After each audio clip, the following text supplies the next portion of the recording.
अस्सलामुअलैकुम दोस्तों की हाल चाल है जनाब। तुसी देखते पे हो अपना देश पंजाब टीवी ते मैं थोड़ा मेज़बान मोहम्मद नदीम खरल। सब तो पहले अपने चैनल को करना है सबसक्राइब ते बेल आइकन ते क्लिक करना है। एक अच्छी ते बेहतरीन वीडियो तो नोटिफिकेशन हमेशा की तरह वीरा भरावां ते सज्जणां नूं मिलदा रहे।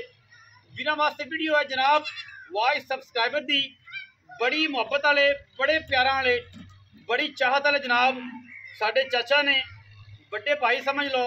कुछ लोगों ने इतराज इस गल ते होना कि चाचा सद लिया, लेकिन बड़े भाई समझ लो जनाब चौधरी अमीर अहमद डार साहब ने जनाब फ्राम पिंडी पट्टियां तो फेसबुक की दुनिया के मशहूर मरूफ शख्सियत ने। सारे ब्रीडर तकरीबन जानते हैं। कैमरे के कैमरामैन साहब जरा इस पास चाचा जी वाले लाया जे। ये जनाब 2 दिन पहले 3 दिन पहले मझ असी लाई सी एक बड़ी बड़े चड्डे वाली और पाकिस्तान की खूबसूरत मझां दे विचों आर्डर वाइज क्वालिटी वाइज नीली वाइज वो असी लाई सी। वो जनाब चाचा जी ने सौदा किया है आप डायरैक्ट और जनाब सारी गलबात साडे नाल भी मेहरबानी की है, साडे नाल भी सुलह सफाई चलती रही। क्योंकि इस जात तो अलावा असी मतलब जिन्हां नाल मुहब्बत साडी है असी कदे नहीं ये काम किया कि तुसी आओ ना आओ। उन्होंने कहा पुत्री भाई असी आना है, मैं कहा सत बिस्मिल्लाह आओ। ए जनाब काली लंगरिया साहब खड़े ने, इन्हां नाल खुद डिस्कस करके जनाब मझ लईए। मझ नूं लंगरिया का निशान लग्या होया सी। चाचा जी नूं पुछने हैं मझ पसंद आई है नहीं आई, किवें लग्या, डाला लग गया है। ये जनाब अल्लाह के रसूल के सपुर जनाब असीं करन लगे पिंडी पट्टियां नूं। बाकी सारे दोस्त भी खड़े ने मोहतरम।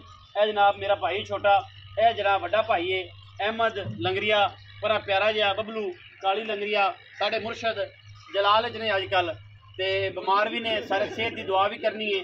ते ना सोहना भाई आओ जी कैमरामैन साहब करीब आ जाओ। कल लग रहा साहब जी जरा कॉलो। अस्सलाम वालेकुम जी। वालेकुम सलाम। सजू जी कैसी तबीयत? खैरियत है, मिजाज ठीक ने? वेलकम टू नीली। आंदे तक के बिरांदे हो, मेहरबानी ते ਤੁਹਾਡੀ बड़ी मेहरबानी है। ते सौदा ठीक हो गया जी? बिल्कुल सौदा ठीक हो गया भाई। आपे कीता? आपे कीता है।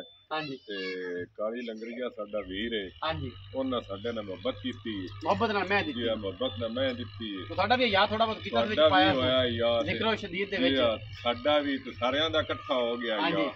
ते बड़ा सोहना मतलब साडे नाल वर्ताव कीता। मझ पसंद आई जी? मझ पसंद आई। इंशाअल्लाह अल्लाह खैर करेगा। जेड़ी ने मगर कट्टी है ना जी ओदी पूरी कैटेगरी साडे कोल, ओदी पूरी गलबात साडे कोल ओ असीं इंशाअल्लाह चाचे नूं देवांगे कि इनदी स्टैप बाय स्टैप नस्ल वाइज जेड़ी है ओ दसांगे प्यो केड़ा सी, दादी केड़ी सी, नानी केड़ी सी।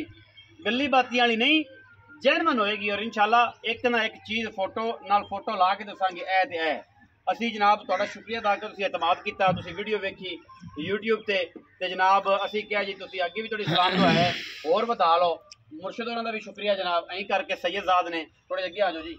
सैयदजाद ने इन्हां दे सदके दे 5 दिन पास सदके सारे दोस्त सिखा रहे ने जिन्ना भी इस दुनिया नूं रिज़्क मिलदा पिया। ते ए जनाब मझ कैमरे च विखा दईए। ये जनाब अल्लाह ते अल्लाह दे रसूल दा सपुर्द असीं करदे पे हैं। छड्डो जी मैनू पैड़ा कढ़ दिता जे। ओ जनाब डाला लग्या खड़ा है तो जनाब बेहद शुक्रिया चाचा अमीर हमजा डार साहब का। बिल्कुल और डाला लगा है। कुछ लोगों ने इतराज ना कि इन्होंने कहानी पाई है कैमें जनाब लाई जाते हैं आ जाती पई जी। ठीक है जी ए मझ पी जाती है तो सज्जन ऐन अखा खोल के वेख लैन अल्लाह ते अल्लाह दे रसूल दा सपुर्द। और सामने जैक लग्या खड़ा नवे मॉडल का 25 मॉडल का जैक लैके आया माशाअल्लाह। अल्लाह पाक की जिंदगी करे। वीडियो अच्छी लगी वीडियो लाइक करना है, शेयर करना है, कमेंट करना है, अपनी राय नाल सानू जरूर आगाह करना है। पाकिस्तान जिंदाबाद, पाक आर्मी हमेशा जिंदाबाद।